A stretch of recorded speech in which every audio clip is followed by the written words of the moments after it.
what you don't believe. Whereas humanists tell you what they do believe.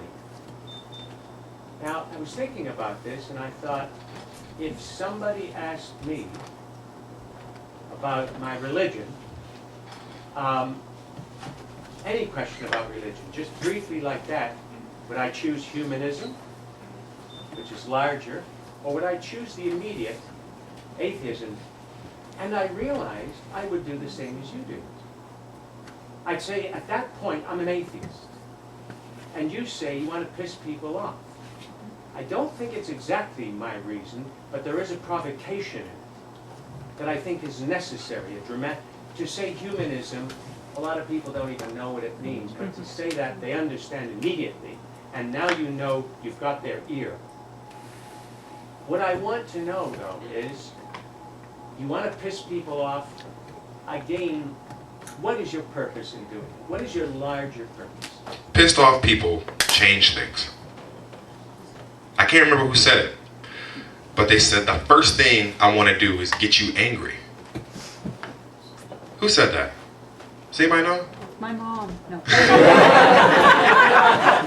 Mom's a great philosopher. I mean, up there with like Carlin and Whoopi Goldberg and stuff.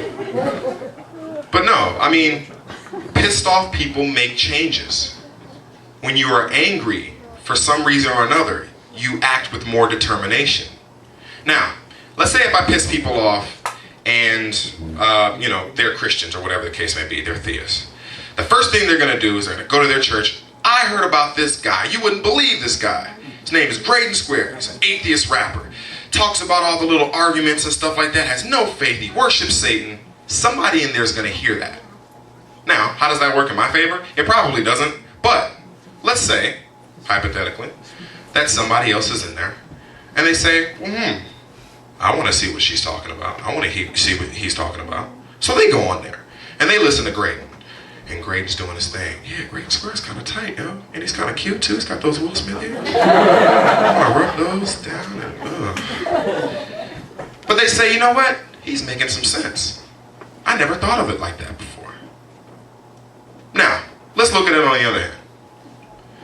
Let's say that same person goes to church. That same person says the exact same thing.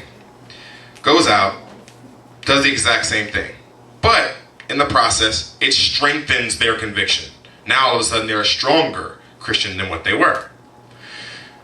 The great thing about religion is the fact that it usually exposes itself. So when they go out there with this newfound conviction to save souls, most of the stuff that they want to do, I've already killed in argument. So they can't really do it. So when they do go out there and they say, well, hey, did you know that our God died and came? Well, damn, I don't know if I want to talk to you about that, because other gods have done that. Then they have to start wondering about, oh, well, what separates me from anybody else? My purpose to piss people off is because I know piss people off actually do things. Complacent people who are content with their lives, they don't have to do anything. They're content. They don't need to do anything.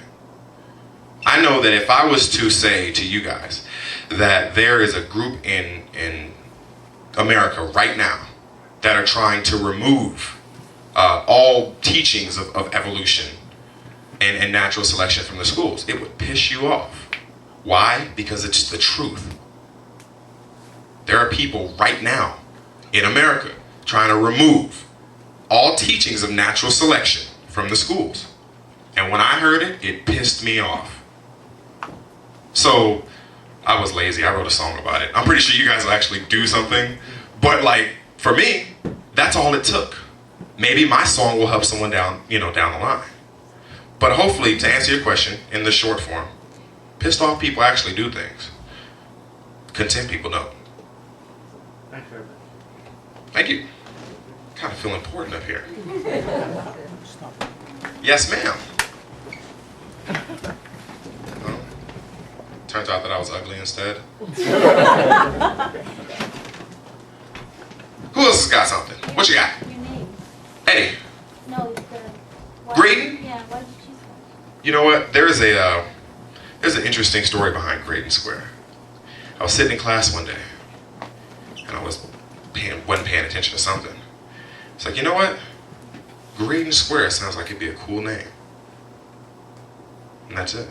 I told you it was impressive. No, you know what? I get the question. I get that question a lot. My name actually doesn't mean anything. I seriously did make it up sitting in class. I made it up though. I thought I heard the name, or I thought I heard the phrase. I was in what was I doing? Stats at the time or something like that. And I thought my instructor, my teacher, had said something about the Greydon Square. It turns out he said something about the Greydon Square. This is what you get when you don't pay attention. A new name and career. And so I was like, you know, I wrote it down. I was trying to take notes or something like that. I don't know what I was doing. And I came back and I said, yeah, I have a question about something in the Greydon Square. He was like, what? The what square? It's like the Greydon Square. You know, you were talking about, he's like, you mean the Gradient Square? I'm like, yeah, that. So after that, I mean, after looking like an idiot, standing up in front of the class, I took that and I was like, well, that sounds like a pretty cool name. Before that, my name was Apocalypse. Had this real negative overtone. Like I said, I was fascinated with the, revelation and the end of the world and stuff like that. I think my two favorite subjects was like nuclear war and like zombies or something like that. Anything that had to do with like, you know, flesh-eating things that, you know, whatever. So my name prior was Apocalypse, and I always thought about changing that name because Apocalypse was, you know, when people called me APOC, most of the people called me APOC because they knew me when I was younger, and of course I was a lot more dark, I was angrier. Everything that I did was fueled on emotion. And the difference between Apocalypse and Greydon Square is the fact that Apocalypse, while driven by emotion, is, I mean, nothing like Greydon Square, which is driven by logic and reason and compassion and critical thinking and those things that they should teach you in elementary school that they don't. So the name doesn't mean anything. Although if you'd like to offer a suggestion of what you think it should mean, I will definitely submit it to the Oxford Dictionary and we can try to get it in there. Well, I think you just said it's a progression of your thinking, and this is Well, that sounds like a plan. I think I'll run with that. Sounds like a plan. So yeah, the name doesn't mean anything. I did make it up sitting in class somewhere. So what else we got? Come on, keep them coming. Here in Canada, there's a lot of talk about... You're not Americans. There's a lot of talk about, you know, diversity and respect and political correctness and all that. And obviously, the religious establishment doesn't, you know, tolerate much, you know, the atheists and the agnostics. What do you think, you know, vice versa? How much should we tolerate? How much do we need to respect diversity and all that? What are the limits? What are the boundaries? We shouldn't saw anyone's head off because they believe. I will go as far as to say that. We shouldn't put snuff videos on the internet of people being beheaded because they don't believe or think the way we think. Now, I'm all for passion, as you can see. I'm very passionate about what I do, and the things that I say, and I think a lot of research goes into what I say. I will fight the good fight, but it will never come to blows. Why? Because if it has to come to blows, it probably isn't worth it anyway. That's just me. How much leeway, how much tolerance should we have? Anything short of a physical confrontation, by the other side, I don't see why it should ever come to anything like that. We should never even be talking about tolerance. I think our biggest thing should be the pursuit of more knowledge. Because that's what the church fears, right?